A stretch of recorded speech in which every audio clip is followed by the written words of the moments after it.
Bonjour à tous et bienvenue dans cette nouvelle vidéo. On va une nouvelle fois parler films ensemble et parler sorties ciné. Non, je ne suis toujours pas allée voir James Bond. J'ai vraiment pas du tout envie d'aller voir ce film, c'est incroyable. Le Mourir peut attendre nous a fait beaucoup trop attendre. Là, ça fait genre 1 an et demi qu'on attendait qu'il sorte. J'ai plus aucune hype, donc toujours pas de James Bond. Je suis allée voir un film qui par contre me hypait énormément. Alors là, quand j'ai su qu'il allait sortir, quand j'ai eu connaissance du projet et de son réalisateur, déjà j'étais à fond. Mais alors quand j'ai vu la première bande-annonce, c'était phénoménal. Donc j'attendais ce film depuis plus d'un mois et je suis enfin allée le voir au cinéma. Je parle bien évidemment du Dernier Duel de Ridley Scott.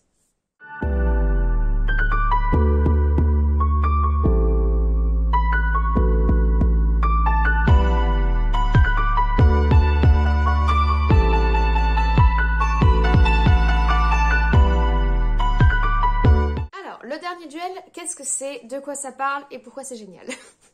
Faisons simple. Donc, qu'est-ce que c'est? C'est un film de Ridley Scott, on ne le présente plus. Personnellement, Ridley Scott, c'est un réalisateur que j'adore. Le nombre de films qu'il a fait, qui sont des films coup de cœur pour moi, est quasiment infini. On a les Aliens et les Prometheus, que j'adore de tout mon cœur. On a Gladiator, qui est l'un des plus beaux films historiques, même s'il est bourré de contresens historique pour le coup, j'adore ce film. On a aussi Blade Runner, aussi Seul sur Mars, plutôt récent, qui est également avec Matt Damon, c'est pour ça que j'en parle, que j'ai beaucoup aimé. J'ai beaucoup aimé Seul sur Mars et j'ai beaucoup aimé en fait ce qui s'est passé autour du film, tout le délire qu'il y a eu autour de Seul sur Mars et le fait qu'on continue à parler de ce mec qui cultive ses patates sur Mars, je trouve ça génial. Ce film, il a... Je vais pas parler du film aujourd'hui, mais Seul sur Mars, il a marqué vraiment différemment le monde de la sci-fi cinématographique en y apportant une espèce de private joke entre personnes qui aiment la sci-fi et j'ai beaucoup aimé ce côté-là dans Seul sur Mars. C'est aussi Kingdom of Heaven, c'est aussi Hannibal, c'est aussi Robin des Bois, bref, Ridley Scott, c'est merveilleux, c'est magnifique, bienvenue dans le monde de Ridley Scott. Bon, il y a aussi d'autres films à côté qui m'ont moins marqué, mais bref, Ridley Scott revient dans le monde du film historique, mais cette fois-ci avec pas de bévue historique, donc bravo à lui, il a appris de ses erreurs. Non, je me moque, mais il revient et il vient nous parler d'une période qui est assez méconnue, qui est rarement mise en valeur comme il l'a fait, qui est rarement mise en valeur de façon aussi honnête et aussi historiquement viable qu'il l'a fait. Et j'ai trouvé ça vraiment super. Je trouve ça très triste que ce soit des réalisateurs américains qui mettent aussi bien en avant l'histoire de France. Ça, c'est très triste, mais heureusement qu'il est là. Parce que franchement, ce film, quels que soient les messages qui passent, c'est vraiment un regard honnête et assez beau qui est porté sur l'histoire médiévale française. Il se passe en 1386, donc on est au XIVe siècle, enfin à la fin du XIVe siècle. Et ce qu'on nous montre de la France à cette époque, j'ai trouvé ça très honnête, très vrai, pour ce que j'en sais. Évidemment, je ne suis pas une spécialiste de la période, mais... et j'ai trouvé ça bien, qu'on voit ce Moyen-Âge-là et qu'on n'est pas simplement les visiteurs, quoi. Parce qu'on a vraiment que ça, nous, c'est quand même triste. Alors, du coup, que nous raconte, quel est le scénario du Dernier Duel? Donc, c'est inspiré d'un livre qui relate l'un des derniers duels judiciaires. Donc, on réglait les problèmes judiciaires en 1v1 en octogone à l'époque. Donc, c'est un des derniers duels judiciaires qui a eu lieu en France, qui est une histoire vraie, qui a opposé Jean de Carouge à Jacques le Gris lors d'un duel d'honneur. Et ce duel a eu lieu car la femme de Jean de Carouge disait avoir été violée par Jacques le Gris et donc ne pouvant prouver par autre chose ses propos, a alors eu lieu un duel judiciaire puisqu'en fait les croyances de l'époque concernant les duels judiciaires, c'est que Dieu donne la victoire à celui qui est dans le vrai. Comme c'est Dieu qui choisit qui gagne, c'est les croyances de l'époque, le monde médiéval est tellement imprégné de religion de toute façon que donc du coup si tu gagnes le duel c'est que tu disais la vérité, avec ou sans preuve on te reconnaît comme ayant dit la vérité et donc on reconnaît l'autre, le mort, puisque ce sont des duels à mort, comme coupable. Voilà le principe d'un duel judiciaire à l'époque médiévale. Et donc on va suivre l'un des derniers duels judiciaires qui ait lieu en France, c'est sous le règne de Charles VI et donc ça se passe en 1386. Et j'ai trouvé que le traitement de l'histoire était incroyable. Alors maintenant, avant de vous en dire plus, je veux vous prévenir, je ne peux pas vous parler du film, vraiment, pour vous parler vraiment de ce que j'ai aimé. Alors je ne vais pas vous spoiler l'histoire, mais par contre, sans vous spoiler un tour de réalisation qui a été utilisé sur la construction du film. Moi j'ai aimé découvrir ça, j'ai été surprise. Ça a été une agréable surprise pour moi et donc si vous ne voulez pas savoir comment est construite la réalisation de ce film, je vous mettrai un petit drapeau rouge en haut à droite pour vous prévenir à quel moment j'en parlerai, histoire que je vous spoile pas ce petit fait de construction dans le film qui a fait toute son originalité pour moi. Voilà, donc pour le moment on va pas en parler tout de suite, on va d'abord parler du casting, mais quand j'en parlerai, petit drapeau rouge en haut à droite, comme ça on est sûr que personne n'aura de mauvaises surprises. Alors, parlons un petit peu de notre casting, casting de rêve s'il en faut. Donc, Jean de Carouge est incarné par Matt Damon. Il est incarné avec magistria par Matt Damon. Jean de Carouge, c'est un personnage, c'est vraiment le personnage, les deux personnages masculins, les deux héros masculins, on va dire, du film, représentent vraiment les deux facettes du Moyen-Âge français dans la petite noblesse, on va dire. Jean de Carouge, lui, c'est vraiment le soldat qui se bat pour son roi, qui est illettré, malheureusement pour lui, qui s'intéresse pas aux intrigues de cour, qui s'intéresse pas à toutes ces choses-là. Lui, c'est vraiment l'épée, quoi. L'épée et l'honneur, c'est tout. Donc c'est vraiment un homme droit, un homme juste, un homme qui croit... Le train, tu ne me respectes pas. Qui croit profondément à la justice divine, qui croit profondément à la souveraineté de son roi et qui croit profondément en la défense de l'honneur familial, ce genre de choses. Donc des valeurs très ancrées dans la période, et lui il est vraiment les deux pieds là-dedans. C'est, je dirais pas c'est le rustre de base, parce qu'il est quand même un petit peu plus complexe que ça, mais c'est vrai qu'il a ce côté très frustre, très homme de terrain, voilà. C'est pas un homme de salon, c'est pas un homme de discussion, c'est pas un homme de diplomatie du tout. Donc on a cette première figure-là, très très bien incarnée par Matt Damon. Petite parenthèse, les costumes, les coiffures, les maquillages sont incroyables, de réalisme je trouve, et j'ai été très très agréablement surprise de ce côté-là, mais on en reparlera. Et particulièrement du coup sur Jean de Carouge, c'est pour ça que je vous en parle. Notre deuxième personnage qui est joué par Adam Driver, c'est-à-dire notre Kylo Ren national, cette fois-ci c'est tout l'inverse. C'est l'homme de cour, c'est l'homme de diplomatie, c'est l'homme lettré. C'est un peu ce vers quoi va tendre cette noblesse dans les siècles qui vont suivre. Jean de Carouge, c'est plus ce qui s'est passé avant, donc on est en 1300, donc les hommes d'avant. Et Jacques Legris, du coup, joué par Adam Driver, ça va être plutôt l'homme nouveau, l'homme qui réfléchit, l'homme qui fait de la politique, etc., qui est relativement intéressé, qui n'est pas que l'homme d'épée. C'est-à-dire que, et ça c'est vraiment intéressant, la duologie qu'ils ont fait entre ces deux-là, c'est-à-dire il y a d'un côté l'homme d'épée, l'homme d'honneur, et de l'autre l'homme lettré et l'homme de cour. Et ça, c'est vraiment super intéressant. Et en plus, il nous montre ces deux hommes comme amis. C'est-à-dire qu'on sait qu'ils se sont battus ensemble sur le champ de bataille. On sait qu'ils se respectent mutuellement. Ils sont amis. Et c'est ça qui est vraiment super intéressant. On a vraiment ces deux facettes du monde médiéval qui se font face, mais qui s'entendent, qui sont liées d'une certaine façon, même si c'est pas forcément ce à quoi l'histoire va conduire. Quand on nous présente les personnages, ils s'entendent.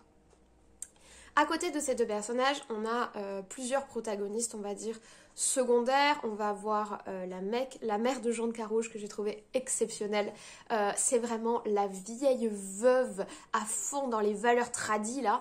Oh là là, elle est exceptionnelle. C'est-à-dire c'est vraiment une femme de glace, comme il y en avait beaucoup à l'époque, en tout cas dans ce milieu. Une femme de glace mais qui derrière a eu un cœur. On a aussi tous les autres... Jean de Carouge et Jacques Legris sont les vassaux d'un même seigneur. Donc on va avoir la figure de ce seigneur. On va avoir évidemment le roi, Charles VI, qui est super bien joué par ailleurs. Une certaine image de la figure royale qu'il ne faut pas nier non plus. Il y avait des rois qui étaient comme ça, faut pas non plus, voilà. On va avoir tous les autres vassaux. Du seigneur de Jean de Carouge et de Jacques Legris. On va avoir les intrigues, donc les femmes des autres vassaux qui vont être amies, etc. Donc on a vraiment tout ce panel. Et petit à petit, alors le film est très long, hein, il dure 2h30, mais petit à petit, à force de ces 2h30, on part sur deux protagonistes et on va arriver à étendre notre connaissance de tout ce panel d'acteurs et de tout ce panel de personnages, jusqu'à avoir une très belle vision.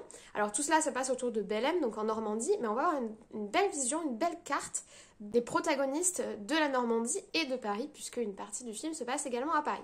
le troisième personnage principal, le troisième personnage de ce triptyque, la femme qui va être à l'origine de cette histoire, de toute l'histoire en fait, de tout ce qui va se passer, qui est jouée par Jodie Comer, que je ne connaissais pas, qui est une actrice très très douée. J'ai trouvé son jeu d'actrice très fin, plein de nuances, avec des petits messages subliminaux qu'elle envoie, des petits haussements de sourcils, des petits regards, des petits frémissements très fins, très discrets, mais qui apportent vraiment une grande richesse à son jeu d'actrice. Et elle, donc Jodie Comer, elle va jouer l'épouse de Jean de Carouge. C'est cette épouse qui va être au cœur de cette affaire qui va conduire au duel, cette affaire de viol. Donc c'est ça, c'est ce triptyque de personnages, Adam Driver qui joue Jack Legris, Matt Damon qui joue Jean de Carouge et Jodie Comer qui joue la femme de Jean de Carouge, qui vont vraiment être le nœud coulant de l'affaire, le centre de notre univers à ce moment-là. Et tous trois jouent merveilleusement bien, du coup on est vraiment emporté dans le film, c'est exceptionnel. Ces trois personnages, comme j'ai déjà un peu dit pour Jean de Carouge, au niveau de l'image, au niveau des costumes, au niveau des décors, ils sont insérés dans des costumes et des décors qui sont très vrais. C'est pas un Moyen-Âge idéalisé, du tout. C'est pas le Moyen-Âge idéalisé, je mets des grandes robes, je fais des festins, pas du tout réaliste, on va dire. C'est un Moyen-Âge froid, c'est un Moyen-Âge sombre, peu éclairé la nuit. Un Moyen-Âge qui n'est pas tous les jours festif. Donc il y a ce côté, on a essayé de nous montrer la période médiévale d'une autre façon qu'on a l'habitude de la voir, beaucoup moins idéalisée que d'habitude, et j'ai trouvé ça très bien. On montre par exemple le rôle du seigneur, qu'on montre toujours comme le grand régnant de son domaine, qui s'occupe de son peuple, etc., qui est en fait plutôt un homme d'extérieur et qui est rarement là. Finalement, le rôle, ça revient à la femme de maison, la tenancière de maison. Elles avaient énormément de pouvoir, ces femmes de seigneur à l'époque. Pas à l'extérieur, mais dans leur château, sur leur terre, elles avaient énormément de pouvoir puisque leur mari n'était quasiment jamais là. Donc ça, c'est quelque chose qu'on dit rarement, mais c'est quelque chose qui est vrai. Et c'est quelque chose que le film nous montre. Au niveau des costumes, on ne fait pas seulement des costumes marron et blanc pâle, et voilà. Non, il y a des couleurs, il y a des bijoux, mais il n'y en a pas non plus des milliards, de centaines de millions. On est dans la petite noblesse. C'est vraiment... Je trouvais que la façon dont c'était monté était très intéressante. Et comment sont montrés les marchés, comment est montré le petit village autour de la maison forte du seigneur, comment est montré l'intérieur du château, très sobre. Froid, le sol en terre battue, ça on en parle rarement, mais c'est intéressant de le montrer. Quand on fait la fête, il fait sombre parce qu'on s'éclaire avec 4 bougies et demie. Enfin, ça c'est vraiment intéressant. Il y a aussi des combats, on nous montre pas mal de combats, très bien fait également, pas héroïque pour rien. On n'est pas dans le Seigneur des Anneaux, hein. C'est pas badass as fuck, c'est des combats de sang, c'est des combats de boue, c'est des combats où on est lourd, où l'armure est lourde, où on se déplace lentement. C'est ça, des combats à l'épée entre deux armées. C'est pas des moments badass où on avance au milieu de tous les ennemis et qu'on les massacre tel un dieu vivant. Non, ça c'est Aragorn. Voilà. Au Moyen-Âge, il n'y avait pas de Aragorn, malheureusement pour nous. Aragorn n'existe pas vraiment. C'est triste à dire. Mais voilà, je trouve que le regard qui est porté sur l'époque médiévale est très intéressant dans ce sens-là, parce que c'est un regard qu'on voit pas si souvent que ça. Déjà, l'époque médiévale est une époque qu'on voit pas tant que ça au cinéma. On la voit à travers ses légendes, mais dans des histoires réalistes, des histoires vraies, entre guillemets, histoires historiques, on en voit rarement, c'est rarement fait. Alors, j'imagine que ce sont des films qui sont très coûteux, costumes, décors, etc., mais même, je pense qu'il y a quand même un défaut d'intérêt peut-être du monde cinématographique pour cette période, ou un défaut d'intérêt pour le spectateur aussi. D'ailleurs, on verra si le film a son petit succès. C'est un Ridley Scott, donc normalement oui, mais en tout cas, des films de guerre du XXe siècle, il y en a plein. Des films sur la Révolution, il y en a quand même pas mal. Des films sur l'Antiquité, alors là, des péplums, on en a eu des tonnes, très mauvais comme très bons. Mais la période médiévale européenne, finalement, elle n'est pas si traitée que ça. Et c'est intéressant de revenir dessus. Bon, voilà, je ne suis pas une spécialiste de la période, mais en tout cas, ce que j'ai vu, ça correspond à ce que je pense être une réalité médiévale. Et j'ai trouvé ça très très bien. Très utile, c'est utile de voir ça. C'est-à-dire que ça fait quand même partie de notre histoire. Comme je disais au début, je déplore que ce soit un Américain qui ait dû nous faire un film sur l'histoire française, mais c'est pas grave parce qu'il l'a bien fait et je prends. Voilà, c'est mes gâteaux. J'en viens à notre partie red flag, drapeau rouge, parce que je vais parler donc de la façon dont est construit le film et c'est la partie la plus intéressante sur ce film qui m'a le plus surpris et qui m'a le plus emporté au final parce que c'est original, parce que c'est différent et parce qu'au visionnage c'est super sympa. Ridley Scott a fait le choix de traiter son film 3 fois. Vous allez voir 3 fois entre guillemets le même film dans un seul film, c'est d'ailleurs pour ça qu'il est très long, puisqu'il a fait le choix de nous montrer le film dans les yeux de ces 3 personnages principaux, donc des 3 protagonistes de l'histoire. Et j'ai trouvé ça hyper surprenant. Et au début, je me suis dit, oh mon dieu, ça va être redondant, oh non, ça va être long. Et en fait, pas du tout. Donc, la première partie qu'on regarde, c'est dans les yeux de Jean de Carouge, où il se voit tel un héros, où il a une image super géniale de lui, où il a une image super géniale de son mariage, etc., etc. On le suit jusqu'à l'annonce, enfin jusqu'à ce que sa femme lui annonce qu'elle a été violée et qu'elle lui demande ce qu'ils vont faire. Et là, temps mort, fond noir, chapitre 2, le point de vue de Jacques Legris. Et on recommence depuis le début, on reprend la même bataille avec laquelle on a commencé tout début du film, il y a de cela 45 minutes, et on recommence du point de vue de Jacques Legris, en un peu plus court évidemment, c'est-à-dire que c'est pas exactement les mêmes scènes, on va avoir des ajouts, puisque Jacques Legris fait sa vie pendant que Jean de Carouge fait ses trucs à lui, donc on va avoir des ajouts, des indices supplémentaires, c'est comme si on était en train de construire une enquête, c'est génial, on va avoir des indices supplémentaires, des informations supplémentaires, et on va aussi avoir les mêmes scènes, mais vues de son point de vue à lui. Et avec donc pas les mêmes souvenirs et pas le même regard sur ce que l'autre dit. Là où Jean de Carouge pense avoir dit un truc super héroïque, Jacques Legris entend un truc super pourri. Et je trouve ça génial. C'est merveilleux. C'est-à-dire, c'est une façon de montrer que chacun dans le monde, dans la vie, vit sa propre vérité. Nous n'avons pas la même vérité que les autres. Et c'est génial de le montrer au cinéma. J'ai trouvé que c'était du génie. Et 3e temps mort. Donc on continue avec Jacques Legris, l'annonce du viol. On va un peu plus loin. Comment il réagit à cette annonce, tout ça. Et là, 3e point de vue, celui de la femme, celui de Jodie Comer, donc, qui joue la femme de Jean de Carouge. Et cette fois-ci, chapitre 3, point de vue de Ride de Carouge. Et là, hop, 3e temps. Là, cette fois-ci, on voit quasiment pas les mêmes scènes, puisqu'au final, en tant que femme, elle ne partage que très peu de temps avec ces hommes. Donc on va voir plutôt sa vie à elle. Et c'est là que c'est aussi intéressant, et c'est là que le message est super porteur. On voit sa vie à elle, et puis on voit sa vérité à elle sur cette affaire de viol. Et une fois qu'on a vu les 3 points de vue, le procès. C'est du génie, c'est génial, j'ai adoré regarder ces légères différences, c'est vraiment le jeu de cette différence, on est vraiment l'enquêteur, on est là, on prend nos petites notes mentales, ah il a dit ça, ah mais la fois précédente il n'a pas dit ça, et j'ai juste envie, c'est de revoir le film pour refaire concorder ces 3 points de vue entre eux, maintenant que je sais le tout, en fait, maintenant que j'ai tout vu, avec les 3 regards des personnages, j'ai envie de recommencer le film pour tout revoir. J'ai trouvé ça trop bien. Enfin, vraiment, j'adore. Ridley, j'adore. Donc, c'est vraiment une spécificité de construction du film que j'ai trouvé très sympathique, très agréable, et d'une certaine manière, on nous emmène dans un thriller d'enquête médiévale, au final, alors que c'est pas du tout ce à quoi je m'attendais à la base, sauf que l'enquêteur, c'est pas on suit un enquêteur comme dans NCIS, machin bidule. L'enquêteur, c'est nous. C'est nous qui enquêtons. Et alors, cette pression qui monte, parce qu'une fois qu'on récupère tous les éléments de la vérité et qu'on se retrouve au procès, puis les procès de l'époque, bonté divine, regardez-le, voilà. Et j'ai trouvé ça trop bien. Vraiment, j'ai trouvé la construction du film était géniale et c'est là qu'on en arrive à mon dernier point, le message qui est porté par le film. Je déteste quand les films nous envoient un message en pleine face, genre tu le vois bien, ça va. Je déteste ça. J'aime quand les messages sont subtils, quand c'est l'histoire qui parle pour elle-même en fait, quand c'est les personnages qui parlent pour eux-mêmes et qu'on n'a pas besoin de nous les placarder au visage là. Regarde comme je suis engagée. Ah non, je déteste quand les films font ça. Et là, c'est pas du tout le cas. Là, le film, il me dit pas regarde comme je suis engagée. Il me dit voilà, je te donne les 3 points de vue des 3 personnages, tu te débrouilles avec. Fais ton point de vue. Comprends ce qui se passe à l'époque, comprends la problématique, comprends où se positionnent les 3 personnages. On peut dire que c'est un film féministe dans l'absolu, oui, mais c'est un film qui ne fait pas du féminisme noir et blanc.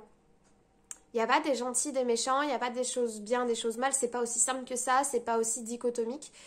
C'est un film qui nous montre la condition féminine à cette époque, ce que c'était de porter le poids d'être une femme, d'agir en tant que femme à l'époque, comment les femmes le vivaient aussi. Donc c'est vraiment c'est vraiment très, très finement apporté, puisque ça nous montre, ça nous dit pas être une femme au Moyen-Âge c'était horrible. C'est pas ça le message du film. Être une femme au Moyen-Âge c'était horrible, mais aussi c'était sympa. Mais aussi il y avait ci, mais aussi il y avait ça. C'est nuancé. Évidemment il y a des choses horribles, mais il y a aussi des choses pas si horribles que ça. Enfin, je sais pas comment vous dire ça, c'est pas noir et blanc. C'est pas aussi simple, on va dire. C'est pas aussi simple, et j'aime quand ce n'est pas aussi simple. C'est pour ça que j'ai trouvé le film extrêmement intéressant. En plus d'être bien joué, en plus d'avoir des décors superbes, en plus d'être historiquement viable, il y a cette portée supplémentaire qui s'ajoute au reste et qui est extrêmement intéressante. Maintenant, je tiens quand même à faire un advertising, comme on dit, un avertissement. Ce film parle de viol. Donc c'est forcément pas un film à mettre entre toutes les mains. Ce film parle de viol. Le scénario du film repose sur une plainte pour viol. Donc, comment dire ça ? C'est pas à mettre entre toutes les mains. C'est-à-dire que si le viol vous trigger, forcément, si le viol vous dérange, si le viol vous perturbe de trop, forcément le film va être très très difficile. Voire même peut-être insurmontable pour certains moments. Donc faites attention par rapport à ça. Tu t'es attaché à ces personnages, et tu vis des événements avec eux, et tu te questionnes avec eux, et il y a des moments, t'as pas envie de te questionner, mais tu te questionnes. Donc vraiment, voilà, pour les gens qui seraient sensibles à ce sujet, faites attention. Moi je le recommanderais pas pour vous. Après, si c'est un sujet qui vous perturbe pas trop, le film est très très bien. Le film est très très bien du début à la fin. Moi je le trouve vraiment, je l'ai trouvé vraiment intéressant, intellectuellement intéressant, visuellement intéressant. Les costumes, les acteurs, le casting, la réal et les 2h30 qui passent comme un rêve. On s'ennuie pas quoi. Et pourtant il y a des moments de pause, le rythme n'est pas toujours effréné, il y a des moments plus lents, mais on est complètement emporté dans l'histoire. Et en plus, on n'attend qu'une chose, c'est de connaître le dénouement. Donc vraiment, très belle construction sur le film, très belle réal, très beaux acteurs, très bien. Bravo Ridley. Je suis encore très contente de ton travail. Si tu passes par là, et si tu parles français. Voilà, je vous remercie une fois encore pour votre visionnage et votre écoute. N'hésitez pas à laisser des commentaires, à me donner votre avis si vous avez vu le film, à me dire si vous avez envie de le voir ou pas. N'hésitez pas à me donner des conseils comme d'habitude pour m'améliorer et Dieu sait quoi d'ailleurs, je suis preneuse. Moi c'est toujours aussi plaisant de vous tourner ces petites vidéos, ça me fait toujours autant plaisir de parler film. Je sens que j'ai encore trop parlé, que je vais avoir 30 minutes de rush, voilà, tout va bien. Mais c'est avec grand plaisir que je vous retrouverai pour un prochain avis, ou autre chose d'ailleurs, je ne sais pas encore. Passez une très belle journée, une très belle semaine. Voilà, à très vite.